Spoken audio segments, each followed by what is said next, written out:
So I got my pizza dough completely ready for the oven, but if you don't want to make a conventional pizza, you can always turn to making the calzone. It's that little half moon shape, and it originates from giving, people lunch to go to work with and be able to carry a pizza on the go. It's like a little pocket. So it's super easy to make. You just grab a little olive oil, get it right on the bottom of your crust. Always do this, whether you're making pizza or calzone. It will always just keep a lot crispier and give a little bit of extra fat and unctuousness to that dough. Beautiful. A little bit of salt. Awesome. So now it's completely up to you. So I have a little sopressata. This is like what I would take to lunch if it was my dream world. So I would kind of just cut this up. You don't have to, you can just lay it in there. Just kind of crumble this all on one side, okay? Leave a little space between this side and everything else, okay?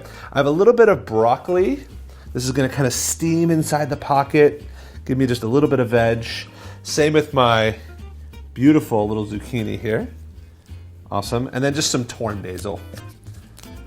Awesome, really fragrant, right? Don't have to worry too much about that. A little bit of extra salt over the top, and then I'm just gonna tear up just a little piece of mozzarella. I'm just building high. You can see I'm not kind of building out so much. I really just kind of want it all in a pile, again, leaving a little bit of a lip here on the end, okay?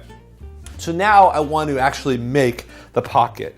And the way you do that is really simple. You just take your dough and you fold it right over the top, okay? So you kind of start with this half moon, and you start by just kind of pressing around it, and then I'm just gonna kind of pinch and fold. Pinch and fold. You don't have to do it this way. You can do it a million different ways. You can kind of go the other way if you want, so it shows just a little bit prettier. All right, so just kind of pinch and fold, and keep it rustic, keep it looking homemade. Okay, and then at the very end, I kind of use this as a tail, and I pull it out and just kind of squeeze it really tight. So you have kind of this nice little package here, okay? And then when workers would take this to work, usually it was the wives cooking, they would put their initials in it so they knew which one's which, so you also know what's inside your calzone. So since I'm making this for Howcast, I'm putting a little H right at the top of my pie. Perfect, so there's my calzone. You want to kind of give it a couple of holes, just to kind of let the veg breathe. And then I'm going to move this whole thing to a piece of parchment.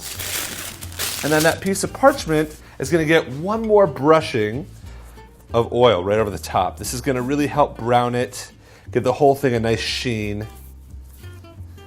That's great.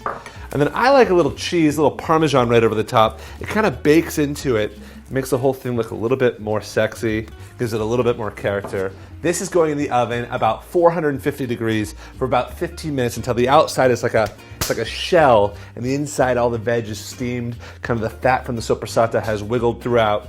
It's amazing. Quick little dish on the go. All right, so if I was an old school wife in Italy and I was cooking for my man who's going off to work and I was making a calzone for him, now's the time I would check it. It's been about 15 minutes, 450 degrees. Yes. We even got a little char here. That's awesome. You get a little smokiness. It kind of looks like it came out of a brick oven. Just kind of peel the paper away. Awesome. All right. And normally you want to let this calzone kind of just set up for about 5 minutes. You can see how much steam is in there that cooked the broccoli, that kind of broke down the sopressata, but I'm going after it today. So great way to serve this is just grab a little knife. Listen to that. That's amazing. And if you kind of look inside, that's insane. So a little bit of finishing oil right over the top. Just give that whole thing just a little bit more unctuousness. Good amount of parmesan.